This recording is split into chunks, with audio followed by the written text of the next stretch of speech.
Chers amis, bonjour. Aujourd'hui, nous sommes au mois d'octobre 2013. Vous voyez que le gouvernement américain ne fonctionne plus. C'est comme dans le cadre d'une société ou d'une SARL, on pourrait dire que c'est une société qui aurait été mise en liquidation. Le tant redouté shutdown aux États-Unis a finalement eu lieu.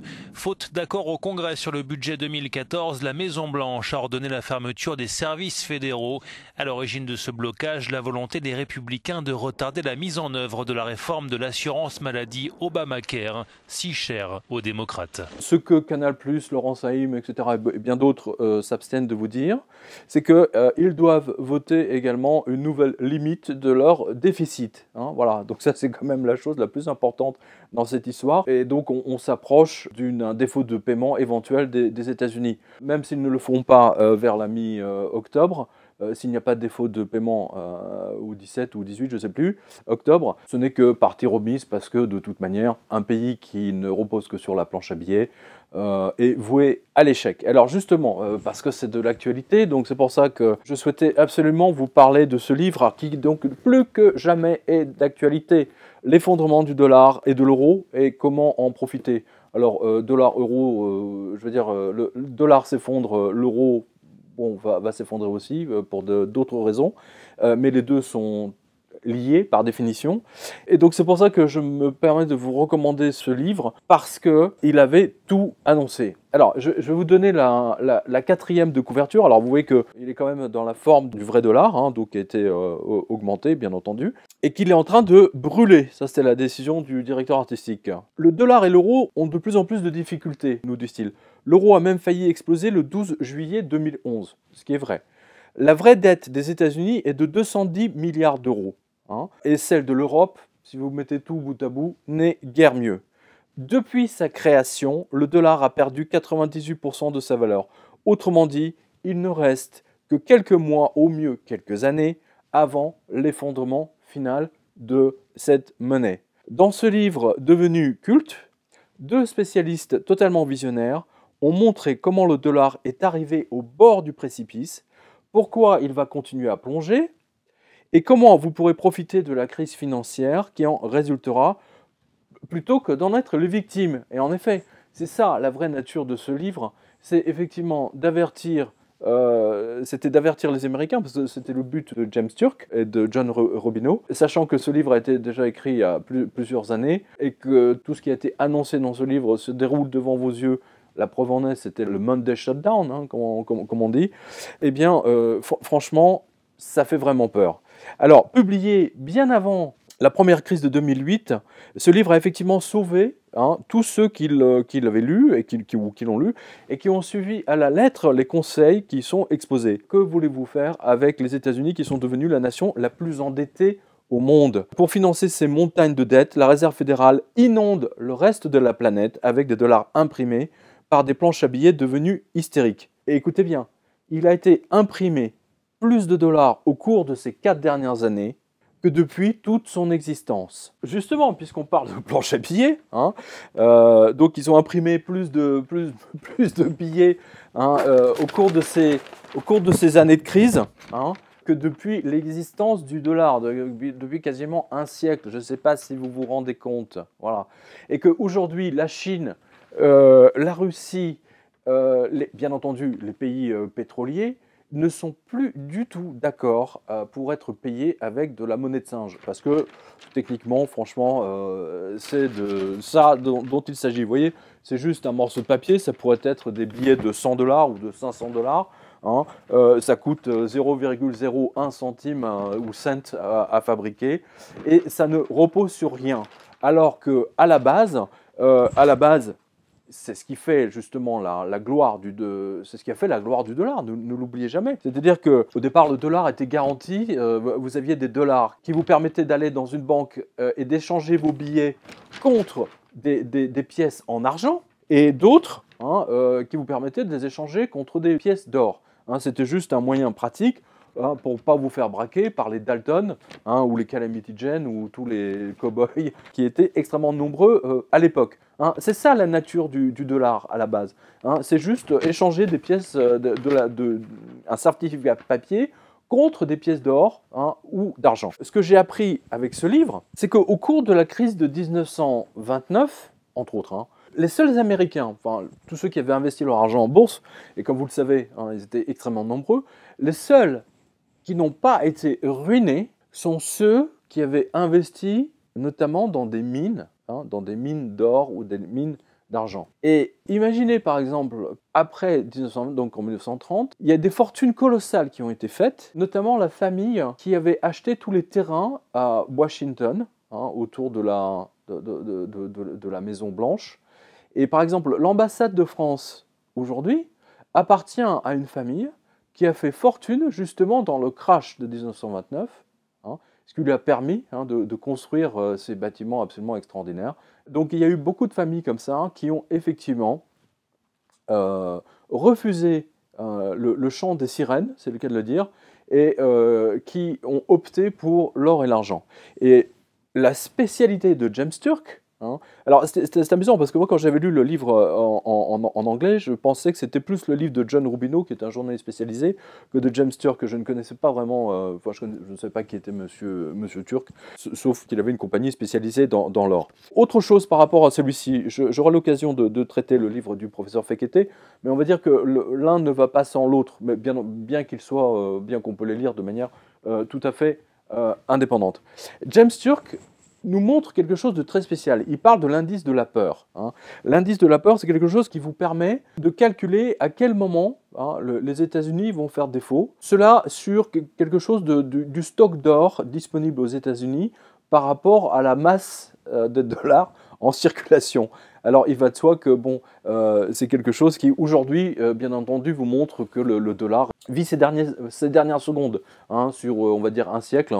Il reste quoi, quelques minutes, quelques secondes à vivre. I'm James Turk. I'm a director of the Gold Money Foundation. I'm here with one of the legends of Wall Street, Jim Sinclair. Now, the significant thing in my mind is that when this 1764 number is breached to the upside, you were saying that gold could go exponential. You hit the nail on the head, not only explaining, why gold is going up, but something to me that's very important, the sentiment indicators. For something to go exponential, there has to be a change in psychology of various participants around the world. So you're implying that sentiment is going to change negatively for national currencies and positively toward gold in such a way that it will just keep running? Lack of management. Something on its own. Situations developing without any plans on how to handle them, but rather just reacting to circumstances as they come. Yeah. The absolute embarrassment of the compromise that allowed the debt ceiling to rise in the U.S. Anyone who had any part in that arrangement should be embarrassed. It's becoming clear to the world that we react to circumstances in North America, in the U.S., without any plan whatsoever for what they might be. Alors, je vous donne un peu les sujets abordés. Pourquoi le dollar va s'effondrer? Ensuite, toutes les monnaies papier finissent toujours par mourir. Combien les États-Unis doivent au monde entier? Il montre également les échanges, les déséquilibres, et surtout, il fait une comparaison entre les monnaies de l'histoire, enfin les monnaies avant qui reposaient sur l'or et l'argent, et les monnaies fiat, comme on dit aujourd'hui, c'est-à-dire les monnaies papier qui ne reposent strictement sur rien. Il parle également, il développe le premier âge d'or, la hausse des monnaies fiduciaires, la place de l'or dans le monde moderne et pourquoi l'or va prendre son essor. Ensuite, ils abordent donc page 113, c'est un chapitre qui me tient à cœur, ça s'appelle l'indice de la peur. Nous commençons juste à nous inquiéter. Et les liquidations forcées des grandes banques centrales. Et ensuite, page 129, comment, à partir de là, ils développent, comment profiter de l'effondrement du dollar. Donc, au lieu d'être les victimes, qui disait ça? Je crois que c'était les victimes consentantes. C'était les victimes consentantes, c'est un peu comme un jeu, vous savez, un jeu de sadomaso. Vous voyez, vous avez la victime consentante. Voilà. Eh bien aujourd'hui, il semblerait que le peuple du moins qui ne veut pas être informé, est une victime consentante de la monnaie papier. Ne soyez pas une victime consentante. Lisez ce livre, lisez également Le Retour au Standard Or. C'est très important. Et lisez également un livre qui s'appelle La crise financière de 1789, que j'aurai l'occasion d'aborder dans une autre vidéo, parce qu'il y a une liaison, bien entendu, entre les deux. Donc, vous devez prendre, pour sauver votre famille, vos biens, profiter, enfin, pas profiter, j'aime pas ce terme profiter, Vous savez, c'est un peu que ça voudrait dire profiter du malheur des autres. C'est pas du tout ça l'esprit. C'est profiter de l'information qui vous est donnée. Hein, profiter de l'information qui vous est donnée. En tant que journaliste, j'ai pu voir maintes fois que des fortunes colossales ont été faites simplement parce que des gens ont bénéficié de l'information, d'une information, avant les autres. Alors, exemple bien connu, si vous ne le connaissez pas, sachez que la famille Rothschild, qui était une famille parmi d'autres à Londres, a fait sa fortune en rachetant toutes les actions à la bourse de Londres lorsque le messager que Rothschild avait embauché est arrivé avant tout le monde. C'est-à-dire que les Rothschild ont pu savoir que Napoléon avait perdu sa bataille à Waterloo, que les Anglais ont gagné, alors que toute la bourse de Londres avait donné l'armée anglaise perdante. Et donc, il a raflé toutes les actions, et le lendemain, lorsque finalement la nouvelle est arrivée officiellement, on va dire, à Londres, lorsque les journalistes, etc., le ministère de la Guerre finit par l'apprendre, eh bien c'était trop tard. Les Rothschild avaient raflé toutes les actions. Voilà, donc ça c'est un premier exemple. Mais je vais vous donner un autre exemple, hein, parce que qu'on ne dise pas la famille Rothschild, machin, bidule, c'est les Illuminati et toutes ces conneries.